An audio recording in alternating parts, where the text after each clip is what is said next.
drinking and driving. Welcome to our fourth episode of Shop Talk. That was good. My name is Robert. And I'm Aaron. And today we're going to piggyback off our last episode of DRPs and non DRPs. Today's topic, we're going to talk about trusting your repair professional and asking the right questions. Right.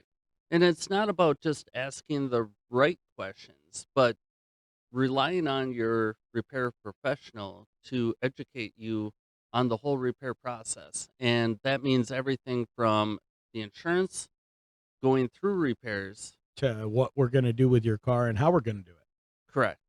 The ins and the outs. Right. And, along those lines, is it 100% correct to say, are you Ford certified or are you That shit don't matter. right? Um, at a certain point in the repair process, repairs are repairs. It's Correct. metal and paint. It's plastic and paint. Correct. How do you know your repair shop? So for me, my big thing is I think when you go into a repair shop, you need to make sure you can trust what product they deliver on. So like whether it be knowing who it is, having confidence that you've worked with them before, your insurance referred you, however it may be, there's things that they should go through with you and there's things that you should and shouldn't know about. Like nobody wants to see their car cut in half. Nobody wants to see pieces ripped off like that. That's not always important. Right. Right. And as a person being on the repair side and talking to you, empathy, right? Number one. Oh my gosh. Are you okay? Was everyone all right? You- And yeah, The repair professional should care. They should want to know that you were absolutely. safe and you were okay. Yeah, Because an accident takes your faith out of your car. And that's our job to bring that faith back, right, to make you trust your vehicle again. right. And then the simple questions, is your car drivable? Do you feel safe driving it? Do you need it to be towed to the shop? Do we need to involve our direct repair partners to have it towed to the shop? It's Um, also important that they ask questions. That you want them to know. They should ask what happened. How did the accident happen? They should understand those things because that all goes into collision energy and how it's distributed in the vehicle. correct. And, on the shop side of things, people like Aaron and I, we're in place to help you make the best call for your car possible. Meaning, we're going to educate you on the whole process. If there's something that would not be a question, we're going to maybe cue you in on the correct question to ask your insurance company or the people that hit you. It's also important that you don't have to like me. I have your best interest at heart, and that's it. Right. I'm going to tell you the truth. And even if you don't want to hear it, it's important that you do Right. sometimes. There's a lot of people that don't like you, Aaron. I know. I'm getting used to it. Over the years, I've No, learned but that not everybody will. you're good at people not liking you, which is really a good trait. You can be like that abrasive, but also caring and loving, and the customer picks up on that. I can tell you I give more hugs than anybody else I've met in Right. this industry. Which I've never given. Well, I can't say I've never given a customer a hug because I've actually had customers ask me if they can hug me. It's Uh, usually the old little ladies. no, I don't know about that, but whatever. At least for me. Right, Maybe not you. right. No, it's not always Just because just you're old. right. I'm going to make sure that hits Oh my every God. episode. Every episode, I'm old. Yep, we're going to make sure. But no, really, like when you come to me as a customer, and this should be the same thing for any writer out there or manager out there. You're coming to a shop and maybe you haven't been in an accident before. This is your first time. And like I tell my customers, you don't want to be good at getting in car wrecks. Like you don't want to know as much as I know about the insurance side, about the repair side. And if you do, that's a problem. You shouldn't That be getting that wrecked is that a problem. much. I've actually got neighbors that have punch cards to our shop. Um, which I'm stealing them when I leave. I love it. That's awesome. I was going to say I have a few repeat customers of my own as well who tend to make their way back, but hey, If you're gonna wreck your car, at least I'm the one you trust to fix it. Right. Yeah. On a many time a week basis, how many times do you hear, "I hope I never see you again"? I say it to every customer who leaves. I hope I never see you again, because at the end of the day, we don't want to. Right. But how many times do you hear that from your Oh, customer? all the time. All the time. You I know don't ever wanna come back. you know, um, it's funny because they think they're making, like, a clever joke, like, "Don't take this the wrong way, but I hope I never see you."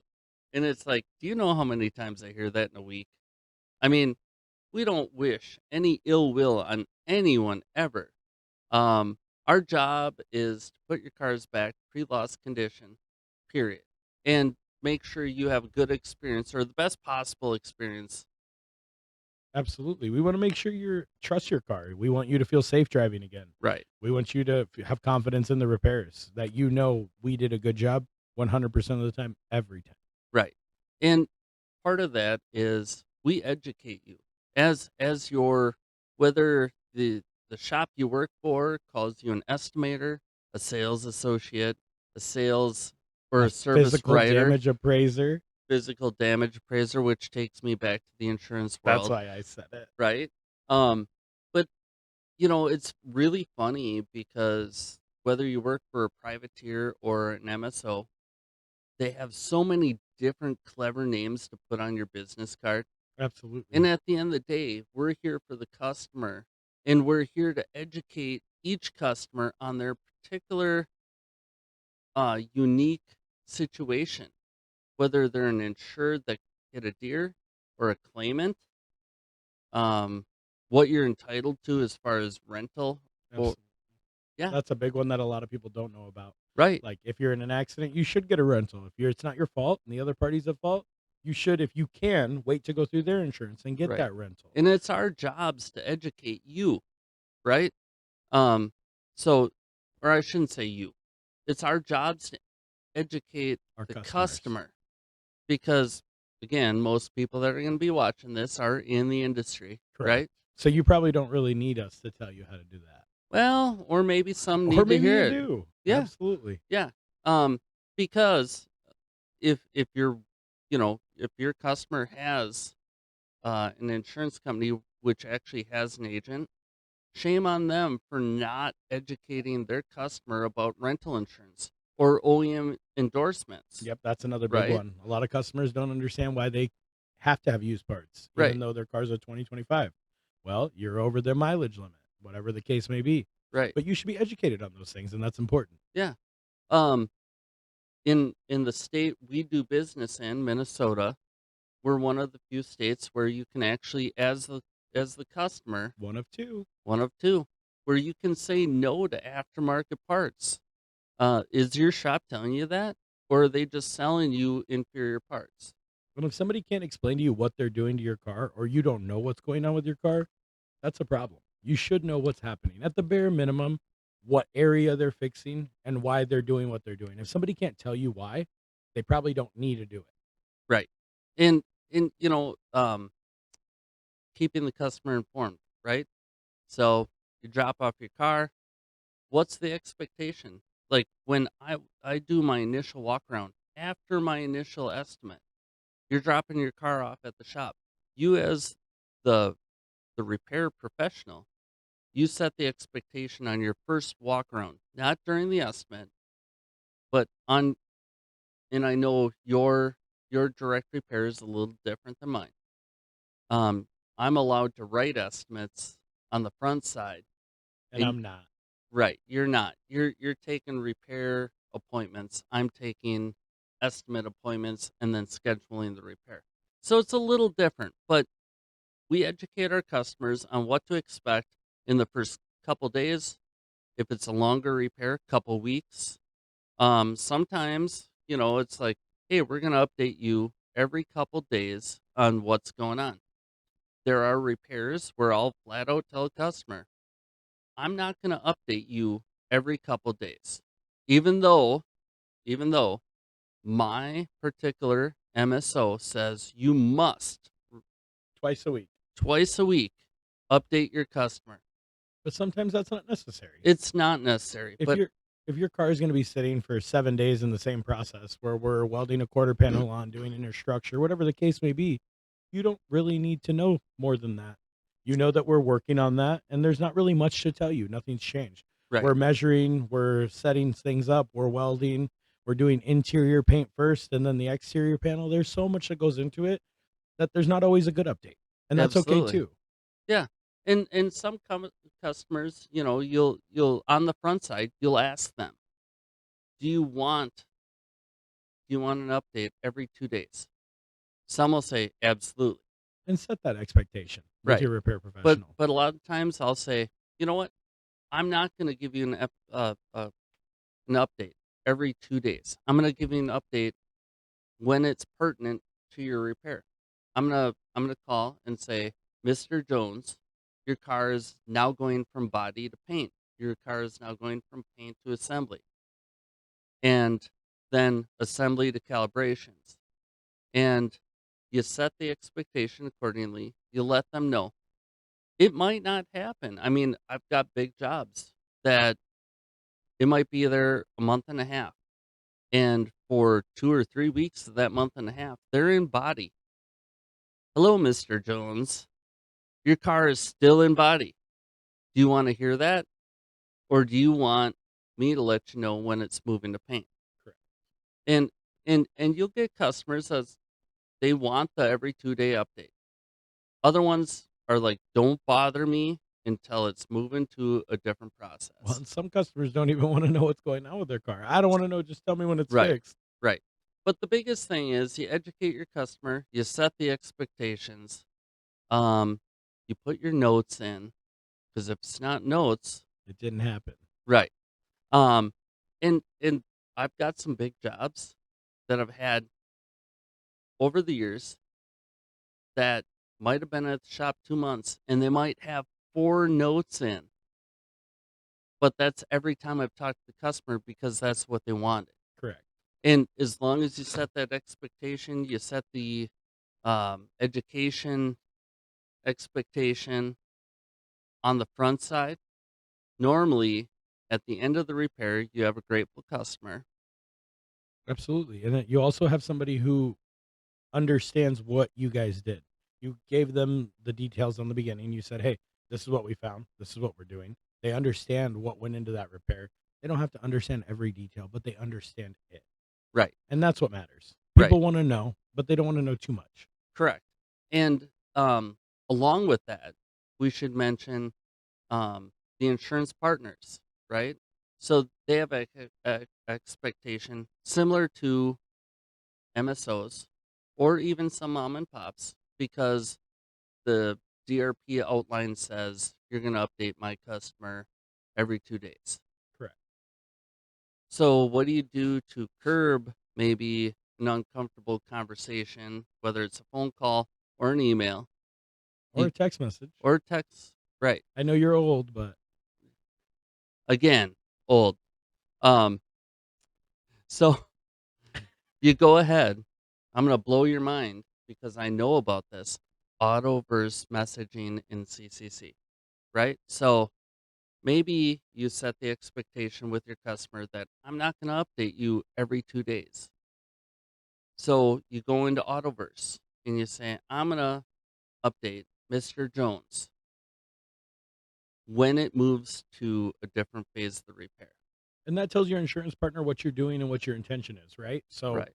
if the customer's expectation is, "I don't want an update every other day," they don't want their customer badgered either. They want you to make their customer happy, and that's what it takes, and if that's what the customer's expectation is, meet that. Absolutely. And that's really the goal is keep the customer informed, keep them educated. Now, the crazy thing is where you become even more important, not on the repair side. Let's say their car ends up being a total loss. A lo How many times do you have to, I mean, hundreds, On my side, a lot of customers don't understand what's happening. They don't right? know what's next. They don't know what to do, and if you're let down by your insurance partner or your shop, that could leave you in a predicament where you don't know your next step and you don't know how to proceed. And it's important to understand what goes into the value. It's important to understand what goes into why your car's a total loss. Right. And educating your customer on how to prepare for total loss. So there's cars you're gonna walk out, and in your mind you're gonna go, "Holy shit, this car is hammered. I don't want to tell my customer this is total loss." See, I'm the opposite. I tell everybody, I'm like, ooh, total loss. Oh, I'll tell them. I'll tell them. But my knee jerk is I don't want to be the person to deliver the bad news. So I'll set them up probably differently than you do. But on the back side of things, I'll say, Mr. Jones, you know, my 34 years in the industry tells me you're on the fence or A borderline total loss. borderline. Yep, That's yep, my favorite word, yep. borderline. Borderline total loss. So, um, It's the important to note that a lot of insurance agreements we can't tell you. So even if we know, we can't say that we know. correct, but we can say my experience, It's a possible right? a- borderline. And here's how to prepare yourself. So now we go out and look at this 20-year-old Camry, no rust, low miles, and we know the insurance company is going to total that thing at 50% because it's going to pull a huge salvage, right? Correct. Um, so we tell Mr. Jones, the best thing you can do is XYZ. So What are one you big going to thing do? that I tell customers is always do your research. Look in Yep. the market into your area. I usually say 350 miles. If it's somewhere you can drive and go pick up the car, check and find something comparable, similar quality, similar condition, and see what the price is. Right. Compile your comparable vehicles. And if it's 5 vehicles, divide by 5. That's what your ACV or actual cash value is going to come to. And every insurance company has a slightly different formula. There's no method to the madness. Right. For I you had to do that, right? did. Like, really? That was smooth. Anyhow, I don't know if It that was almost went smooth. over your head. It did. Like it glanced me a little bit. We'll hit But that topic on another episode. yeah. Um but so the method to the madness with insurance companies, um basically, I mean, if you want to try and figure out if they're being fair, you want to compile your comparable vehicles, right? Absolutely. So your make and model, similar miles, similar options. Um, Demographic plays a huge role because a two-wheel drive or front-wheel drive car is worth more in Florida than it is up here. Four-wheel drive or all-wheel drive vehicles in Minnesota are going to be worth more than they are in Florida. Correct.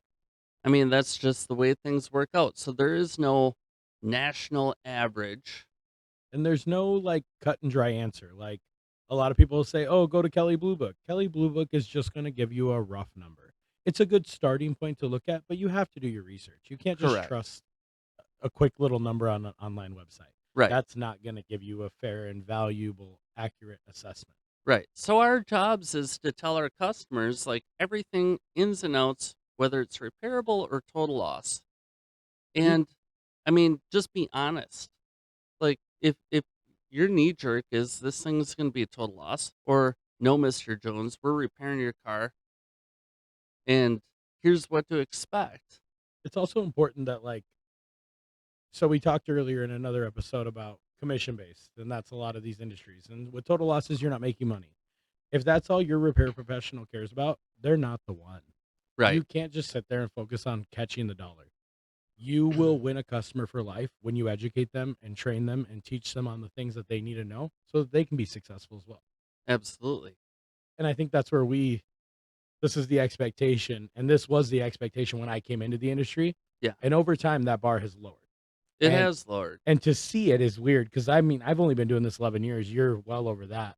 And to see, I mean, Because I'm old. because you're old. The bar is up. The bar was here, and that's the expectation Right. that's why I came to you Right. because that's where your expectations Well, are. and that's the thing is like why does the bar lower? It should always be up here. The Whether customer's the reason why we have jobs. right, absolutely. So, you know, whether you work for an MSO or a mom and pop, and I mean, we're going to touch on that heavy in another episode because I'm going from an MSO to a mom and pop. Um, Keep there's reminding me. Just rub it in. I'm gonna grind it in. You're breaking my heart one day at a time. I know. Yeah. Fake So tears. That's one of my specialties. fake tears, Fake tears. I'm not crying. Yeah. Remember, I'm going to make a lot of money. right? Yeah. He's like, fuck you. Fuck you. You'll make a lot of money too. I'll It'll be great for both I'll of be us. just fine. Yeah. And then I'm gonna do my call, and you're gonna come running. You can probably count on that. But regardless, whoever you work for, as a writer, as a manager, as a shop owner, Or even the customer. Whoever you are. well, it's kind of hard for the customer to educate themselves. Well, they can educate themselves. That's what the good old Google's for. ChatGPT. Eh, It provides so Can- much accurate information. I don't know. I mean, have you asked the Google machine anything lately? Actually, no. All I right. don't rely on Google a lot. I rely on personal research. Well, you know what I rely on the Google machine for? Oh, no. It's time to stump Aaron. I opened myself up for that. So here we go. This one, I don't think you can not get this right. And if I get it wrong, I'm fired. No, I'll never fire you. You love firing I me, might mock you. I might mock you. and but- I'll hear about it tomorrow, I'm sure. So this is so easy, even a small child would get this right. Don't say that. Why do you got to do that? Are you ready? No. Well, you're about to hear it. What organization awards gold class recognition to auto body shops and their employees? This one's easy. iCar. You freaking got it right. I was going to say I'm almost platinum Yeah. certified. I'm short 2 classes. Okay, well, you're behind me, young timer. I know. I'm platinum. I'm not. I'm short. 2 classes. But Well, classic doesn't you're want... short and you're behind me. See what I did there? Yes. Anyhow, That's Um, funny. I didn't know you were platinum certified. I am You don't meet a lot of repair professionals that are platinum certified. correct. And that's important too. Certifications, they do matter in that sense. Yes. Maybe not manufacturer certifications. Those give you the generics, Right. and anyone can do that. Right. But knowing what goes into a repair, iCar is the place to go. right. All data does provide OEM procedures, and those are important things that matter. They do. And I will say, I'm not pro mom and pop, I'm not pro MSO, but I will say a benefit to the MSOs is they do believe in keeping their employees ICAR certified to at least the gold standard, Correct. right? Once you dive into the insurance side of things, that's where I became platinum.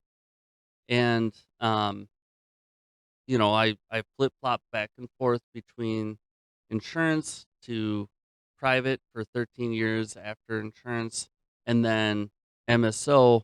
And basically, what's cool about iCar is it doesn't matter who you work for, you still have your iCar ID, right? So that goes with you. Correct. You can And- take it anywhere. Correct. And then if you work for an employer that sees the value in that, they make sure you maintain that level through training. And once you get there, It's really easy to maintain. A You- couple classes, a it's handful. a couple hours, a few hours a year, and do some testing, do some classes, whatever. But yeah, it's important to stay trained, stay knowledgeable, move that into your customer base, right? Through your daily actions with your customer. I can say the auto industry is ever so evolving. So it's important that your repair professional stays up to that. Right, Everybody should. I mean, if you're in the industry, you need to keep going. right, There's never, you don't know everything forever. right. It changes every year. I mean, every day sometimes. Every We day. learn new things every day, I believe. 5-6 years ago, I started hearing about ADAS at the first time in SEMA. I And re- I love that. That makes my day. I mean, it was crazy to sit in some of the summits and hear them talking about autonomous vehicles. Weren't you around during a time when we didn't even have to pre-scan cars? Oh yeah. Oh yeah. Oh yeah. Yeah. I've been around a long time, thanks. No worries. That's what I'm here for. But um I think we have a whole nother episode of autonomous and ADAS stuff we're gonna get into. And not to be mistaken with EDAS, like some customers say when you say ADAS. We're not gonna eat ass. That's my favorite one that they say. But for now, we should probably Call it a wrap? call it a wrap. Okay, I think that's it for me. All right, that's it for me. Thanks With for joining us. with that being said, that's all the time we have. Please make sure to click like, share, subscribe, and tell your friends. Run! Run! Holy shit.